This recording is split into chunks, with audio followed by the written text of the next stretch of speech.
Today we're going to talk about the differences between high pressure sodium and metal halide high intensity discharge lamps. Now the main difference in these two lamps is the light spectrum. Now high pressure sodium bulbs, which you can see here, they're more long and have this tiny little bump in the middle, but for the most part they're cylindrical and longer. This will be the high pressure sodium bulbs. These will emit more of a reddish orange spectrum of light, whereas these metal halide bulbs, and you can see what a metal halide bulb looks like right here, it's more rounded with just a tiny little cylinder and then it's rounded out in the middle. These are going to emit more of a blue spectrum of light. Now the difference in the two spectrums is, number one, the metal halide bulb is going to keep your plants shorter and bushier, which is usually more desirable for vegetative state. And one thing about that blue light spectrum is it also it mimics the spring and summer spectrum of the sun. Now, high pressure sodium bulbs, on the other hand, are more orange, like I said, and that's going to simulate the fall a little bit more. And these bulbs are better for flowering in most cases. So the way that most growers will do it is they'll use this metal halide bulb for vegetative state to keep their plants nice, short, and bushy. This bulb encourages lots of stem and leaf growth, which is great for veg.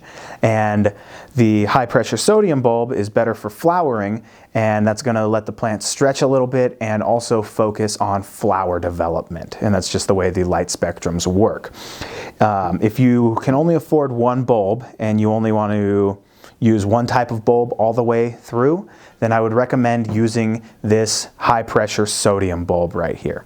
Now these are both 1,000-watt bulbs. They come in other sizes as well. I personally use 1,000 watts. They give you the biggest footprint and spread the light the most. This one is actually burnt out here. You'll see this chrome on here. It looks like it got chromed basically. That is bad. If you have a light like that, it's defective. Definitely take it back. This is a burnt out bulb. Usually they'll be completely clear, sort of like this metal halide bulb. Now, both of these bulbs have the same socket end and can go into any type of hood. The one difference is that a high pressure sodium bulb is going to need an igniter with the ballast. So the ballasts are going to be different. A metal halide bulb can be ran on any type of ballast, whereas a high pressure sodium bulb is going to need to be an HPS ballast. Now that's for magnetic ballasts. If you are going with the newer digital ballasts, a digital ballast will run both of these bulbs just fine. One thing that metal halides are good for in flowering is if you have a long flowering sativa. Now, as I mentioned, the metal halide bulb will keep your plants shorter and bushier. And a lot of times these equatorial sativas take a very long time to flower, sometimes 14 to 16 weeks in some cases.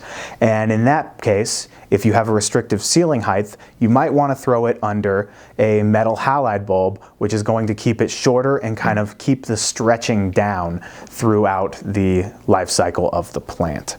Now they also make a mixture of these two bulbs called a dual arc bulb, and it basically looks exactly like this 1,000-watt HPS bulb, only it has at the very end it'll have a 400-watt metal halide filament, so it'll have this little tube looking thing inside with a little arc over it, and then it will have this HPS filament inside as well, but it'll have a 600 watt, so it'll have both bulbs built into one.